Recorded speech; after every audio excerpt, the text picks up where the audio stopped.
Minor మద్యం తాగొచ్చు. Minor licence లేకుండా 5 కోట్ల రూపాయల కారు నడపచ్చు. మైనర్ ఇద్దరు ఇన్నోసెంట్ ప్రాణాలు తీయచ్చు. కానీ అదే మైనర్ శిక్షకు వచ్చేసరికే శిక్షకు అర్హుడు కాదు. మైనర్ కాబట్టి మేము శిక్ష వేయలేము. 15 గంటల్లో బెయిల్ ఇచ్చి పంపించేసింది జునేవల్ కోర్టు. ఈ సంఘటన పూణేలో గాను దేశం మొత్తం పెద్ద ఇష్యూ అయిపోయింది. డబ్బున్న బలిసినోడి కొడుకు సిబిఎస్ఈ రిజల్ట్ వచ్చి తను పాస్ అయ్యాడని తెలుసుకొని తండ్రి దగ్గరికి వెళ్ళి పబ్బుకి వెళ్తానని చెప్పేసి కారు తీసుకొని పబ్బుల్లో ఫుల్గా తాగి 48,000 రూపాయల బిల్లు చేసి 160 నుంచి 200 కిలోమీటర్ల వేగంతో వచ్చి ఒక బండి మీద వెళ్తున్న ఒక కపుల్స్ని ఢీకొట్టాడు. కపుల్స్ అంటే ఇద్దరు ఫ్రెండ్స్. ఒకళ్ళు స్పాట్లో చనిపోయారు, ఇంకొకరు హాస్పిటల్లో చనిపోయారు. ఫుల్ ర్యాష్ డ్రైవింగ్తో వచ్చి వీళ్ళు వాడిని హిట్ చేశాడు. ఈ సంఘటన పూణేలో ఆదివారం తెల్లవారుజామున జరిగింది, కళ్యాణ్ నగర్లో. దీనిపైన ఇప్పుడు దేశమంతా విమర్శలు వస్తున్నాయి పోలీసులు చేసినటువంటి ఈ పనికి. పోలీసులు ఏం చేశారు? వాడు తాగి వచ్చి ఢీకొట్టితే వాడికి 15 గంటల్లో బెయిల్ వచ్చేలా పోలీసులు కేసు ఫైల్ చేశారు జునేవల్ కోర్టు. వాడు ఆ పిల్లగాడు మైనర్ అంట. సో అందుకే వానికి 15 గంటల్లో బెయిల్ ఇవ్వడం జరిగింది. చూడండి ఎలా ఉందో పరిస్థితి. ఇప్పుడు ఆ ఇన్నోసెంట్ ప్రాణాలకి రెస్పాన్సిబిలిటీ ఎవరు? వాళ్ళకి న్యాయం జరుగుతుందా? జరిగే అవకాశం ఉందా మన సిస్టంలో? మన న్యాయ వ్యవస్థ మీదే అనుమానం కలిగే సంఘటనలు ఇవి. ఒక మైనర్ పిల్లగాడు ర్యాష్ డ్రైవ్ చేసి ఇద్దరు ఇన్నోసెంట్ ప్రాణాలు తీస్తే 15 గంటల్లో బెయిల్ ఎలా వచ్చింది? ఆడు మద్యం సేవించినటువంటి బార్ని క్లోజ్ చేశారు, వాళ్ళ తండ్రిని అరెస్ట్ చేశారు, వాడికి మాత్రం బెయిల్ ఇచ్చారు. కొన్ని అలిగేషన్స్ కూడా వచ్చాయి. పోలీసులు వాడికి స్టేషన్కి తీసుకొచ్చి పిజ్జా తినిపించి వాడి బ్లడ్ శాంపిల్ కలెక్ట్ చేయడానికి చాలా లేట్ చేయడం వల్ల వాడి బ్లడ్ శాంపిల్ కూడా నెగిటివ్ వచ్చింది, మద్యం సేవించలేదని. పోలీసులు తలుచుకుంటే ఏదైనా చేయొచ్చు అని చెప్పి మళ్ళీ ఒకసారి ప్రూవ్ అయింది ఇక్కడ. సరే, తర్వాత పూణే కమిషనర్ గారు ప్రెస్ మీట్ పెట్టి అలాంటిది ఏం జరగలేదని చెప్పారు. బట్ అలిగేషన్స్ మాత్రం వచ్చాయి. 15 గంటల్లో బెయిల్ వచ్చుడు ఏంటి? ఇద్దరు ఇన్నోసెంట్ ప్రాణాలు తీసినోడికి. మన చట్టాలు చూడండి ఎలా ఉన్నాయో. ఆ తండ్రి ఎలా ఇచ్చాడు బండి కొడుక్కి? ఇప్పుడు రేపొద్దున ఏమవుతుంది తెలుసా?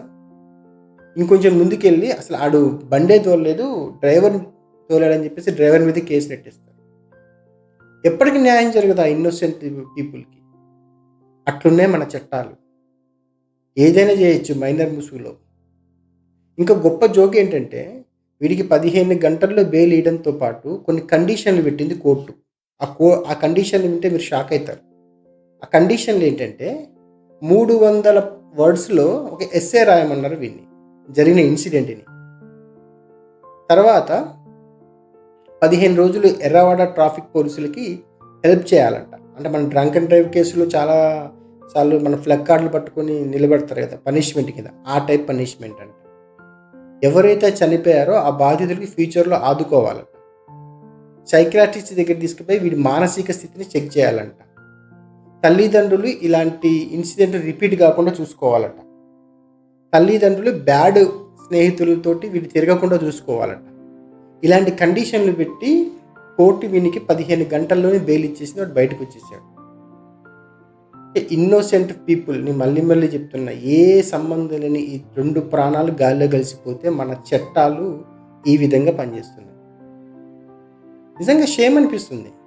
ఇదా ఎంత దర్జాగా బలిసిన వాళ్ళకి న్యాయం దొరుకుతుంది?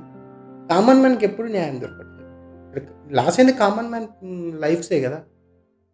యంగ్ పీపుల్, ఆ ఇద్దరు యంగ్ పీపుల్ వాళ్ళు ఎక్కడో గ్రూప్ ఆఫ్ ఫ్రెండ్స్ తోటి పార్టీ చేసుకుని బండి మీద ఇంటికి వెళ్తుంటే వీడొచ్చి గుద్దాడు వాళ్ళు. ఎవరు చేయాలి ఇప్పుడు వీళ్ళకి న్యాయం? రమ్య కేసులో ఎలాగో న్యాయం జరగలేదు, ఇది కూడా అలాగే జరుగుతుంది. సేమ్ రమ్య కేసులో ఎలా అయింది ఇది కూడా అలాగే జరుగుతుంది. లేదా వాడిని మైనర్ కింద 4 రోజుల లోపల నుంచి బయటకు పంపించేస్తారు. వాడు బాగా బలిసిన పార్టీ, వాడు ఏదైనా చేసుకోగలుగుతాడు. కానీ ఆ తల్లిదండ్రుల యొక్క కన్నీళ్ళు ఎవరు తుడవాలి ఇప్పుడు? ఇది మన దేశంలో ఉన్న పరిస్థితి. ఏం చేయలేని పరిస్థితి. చట్టాలు అట్లున్నాయి. మైనర్ బాలికల మీద అత్యాచారం చేసిన, మైనర్ బాలికల మీద ఏదైనా చేస్తే పోక్సో చట్టాలు ఉన్నాయి మన దగ్గర. చాలా కఠినమైన శిక్షలు వేస్తారు ఆ చట్టాల కింద. కానీ అదే మైనర్లు క్రైమ్స్ చేస్తే చట్టాలు ఉండవా? లేవు. చిన్న వయసులోనే బండ్లు నడిపిస్తున్నారు. ఎక్కడ పోతుంది ఈ సొసైటీ? ఇట్లాంటి వాళ్ళకి మనం కనీసం న్యాయం చేయకపోతే ఇన్ని చట్టాలు, ఇంత వ్యవస్థ ఉండి దేనికి? ఎవరిని ఉద్ధరించడానికి? ఎప్పుడు బడాబాబులకి కొమ్ము గాయడం కోసమేనా? అలాగే జరుగుతుంది. క్లియర్ కట్గా తెలుస్తుంది. వాడికేమో వీఐపీ ట్రీట్మెంట్ పోలీస్ స్టేషన్లో, వాడు అసలుకి 15 గంటల్లో వాడికి బెయిల్, వాడు అసలు ఏం చేయలేదని చెప్పేసి బెయిల్ ఇచ్చి బయటికి పంపించి చిన్న చిన్న టర్మ్స్ అండ్ కండిషన్స్ పెట్టి ఎస్ఏ రాయడం ఏంటండి 300 వర్డ్స్లో? ఏమి ఇదే చిన్న విషయమా? 2 జీవితాలు గాల్లో కలిసిపోతే ఎస్ఏ రాయమంటదా court? Already deputy CM Fadnavis ఈ కేసుని దగ్గరుండి మానిటర్ చేస్తున్నారు. హైయర్ కోర్టులో కూడా దీన్ని అప్పీల్ చేయాలని చెప్పేసి కమిషనర్కి ఆయన ఆర్డర్ పాస్ చేశారు. చూడాలి మరి ముందు ముందు ఈ విక్టిమ్స్కి న్యాయం జరుగుతుందా లేదా అని చెప్పేసి. నాకు తెలిసి ఏది జరగదు. ఈ కేసు 4 రోజులు మాట్లాడుకున్న తర్వాత మళ్ళీ నార్మల్ అయిపోతుంది. కానీ ఇలాంటి సంఘటనలు చాలా జరుగుతున్నాయి ఇవాళ సొసైటీలో. హిట్ అండ్ రన్లు, ఇన్నోసెంట్ ప్రాణాలు కోల్పోతున్నారు వీళ్ళ వల్ల, ఈ బడాబాబుల వల్ల. ఈ కనీసం ఎప్పటికైనా సరే ఈ మైనర్ బాలికలకి ఈ బండ్లు ఇచ్చి హిట్ అండ్ రన్ యాక్సిడెంట్లు చేస్తే చట్టాలు మార్చాలి. వాడు మైనర్ అని చెప్పేసి వదిలేయద్దు. ప్రాణాలు పోయిన తర్వాత ఇంకా వాడు మైనర్ ఏంటి? మందు తాగేటప్పుడు వాడికి మైనర్ గుర్తు రాలేదు, వాడు బండి నడిపేటప్పుడు మైనర్ అని గుర్తు రాలేదు, ఇద్దరిని చంపేసిన తర్వాత శిక్ష చేసేటప్పుడు మైనర్ అంటే ఎట్లా? ఇది పరిస్థితి. భారతదేశంలో ఉన్న పరిస్థితి, ప్రజెంట్ ఉన్న సిచ్యువేషన్ వెరీ షేమ్ఫుల్. నిజంగా నాకు నమ్మకం పోయింది ఈ చట్టాల మీద. న్యాయం జరిగే పరిస్థితి లేదు. డబ్బున్నోడికే న్యాయం జరుగుతుంది. ఏదేమైనా ఇది చాలా బాధాకరమైన సంగతి. Very shameful act. Thanks for watching. ఈ వీడియో మీకు నచ్చినట్లయితే లైక్ చేయండి, షేర్ చేయండి, సబ్స్క్రైబ్ అవ్వండి. జై హింద్, జై భారత్.